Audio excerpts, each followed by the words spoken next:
BLOCKTV. It's time now for Chain Breakers. And a day after Bitfinex became one of the first major exchanges to offer Lightning Network support, bringing the second layer Bitcoin scaling solution to the reach of its many clients, Bitrefill, a provider of digital gift cards and mobile airtime refills, is announcing that it will enable a new B2B settlement process. Bitfinex customers will be able to use Bitcoin as a means of payment for a variety of services, and their orders will be automatically settled between Bitfinex and Bitrefill using a customized Lightning channel setup. And I'm joined now by John Carvalho, CCO at Bitrefill, to talk about this latest development. Firstly, John, thanks so much for joining us. Hey, great to be here. Thanks for having me. All right, so to kick things off, break us down a little bit about this latest announcement, what it means, and how you hope this will impact trading on Bitfinex and working with Bitrefill in the future. Sure. It's a multifaceted collaboration, basically, where we started off a long time ago with working with Bitfinex and some other industry players on Lightning technology. And then as we got to know Bitfinex and work with them better, as we developed our Thor products, we decided to try to make a good fit and start getting exchanges onboarded onto the Lightning network. So we've been helping Bitfinex out a bit with getting their Lightning setup going and providing liquidity on the back end side. Then we also, figured once everybody had Lightning within that new context, everybody's going to ask, and they literally did it. The first thing they asked was, what am I going to spend it on?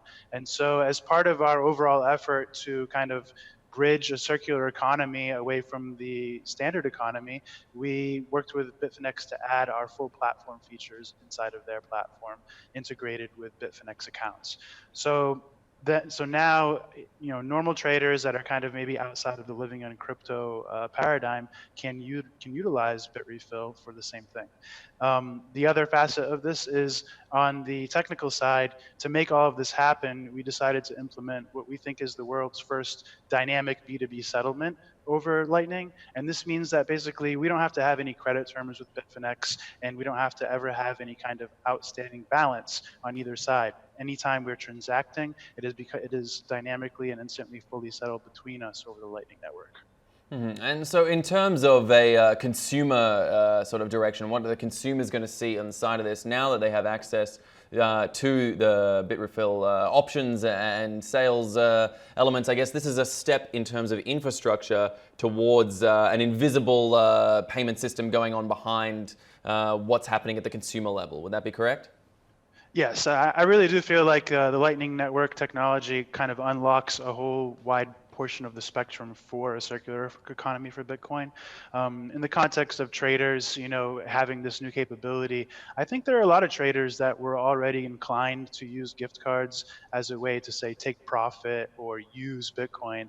But now that it's going to be much better education for them, they're going to see it right there in their normal environment and be able to decide whether or not they would like to convert any of their trading gains or just crypto that they hold on Bitfinex into gift cards or other products and services through gift cards.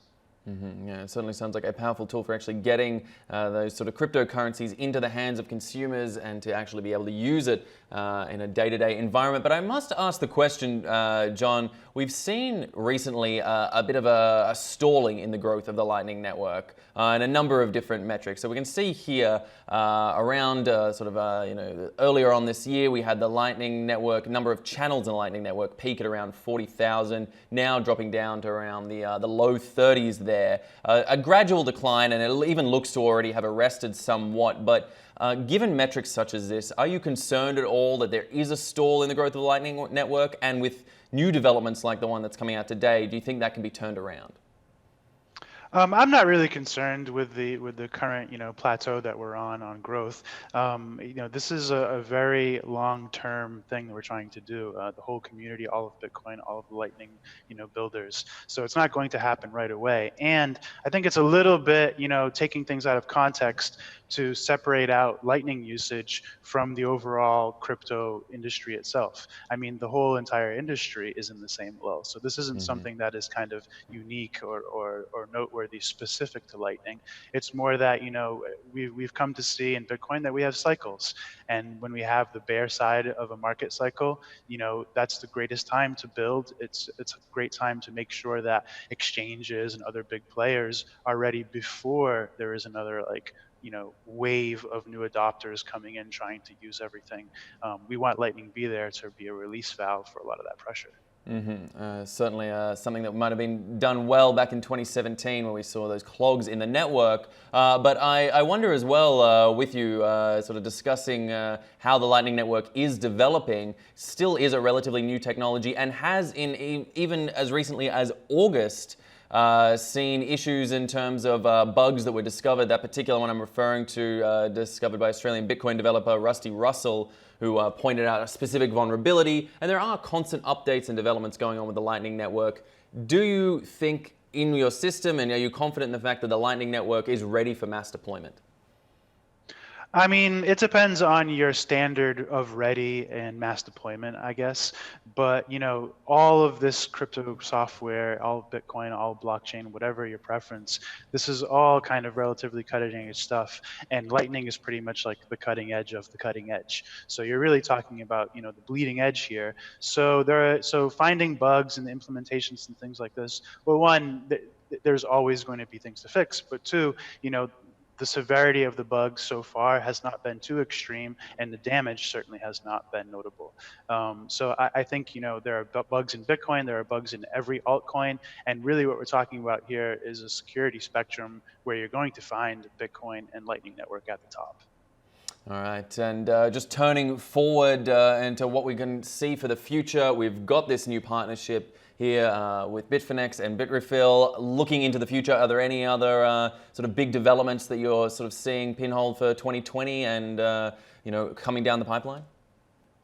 We will definitely have more announcements. Unfortunately, I don't have any details I can share, but we're looking at other categories of businesses that would be appropriate to connect with us and Bitfinex and grow out this kind of sub-network of the layer to be able to have large, high-frequency transacting going on. So I think in the next quarter, first quarter of 2020, we'll have at least one or two more major announcements, hopefully. But we're already talking to some potential partners. We're already, really polishing up this offering on the Lightning side, the B2B side, on the integration side for additional exchanges or other platforms. So we're just going to keep learning and keep improving and keep building. And not to push you too much on it, but do you envisage any other exchanges coming on line with at least the Lightning Network and perhaps with Bitrefill? Certainly. I don't have any specific exchange to announce in the context specifically of Bitrefill, but we have several exchanges already that are running nodes and experimenting and familiarizing themselves with it. So they might be appropriate people to talk to first as far as getting them on, officially offering Lightning depositing and withdrawing. But yeah, I think that this Bitfinex, adoption of Lightning is kind of opening the gates for the larger exchanges. Now if there's any traction here, they're going to have to do it to be competitive. And the more exchanges actually add this, the more the users actually utilize it, because there are so many transactions already that are being done from exchange to exchange, and Lightning is just a more efficient way to do that kind of thing. Certainly, perhaps the first step, or one step rather, in a long journey ahead of many developments, many new connections, many new channels being opened up, as it were. All right, John Carvalho, CCO at Bitrefill, I want to thank you so much for helping to break down this new and exciting development for the Sphere with us here on BLOCKTV. For those at home, make sure you stay with us at blocktv.com for all the latest in news and information. I'm Asher Westrop-Evans. Thanks for watching.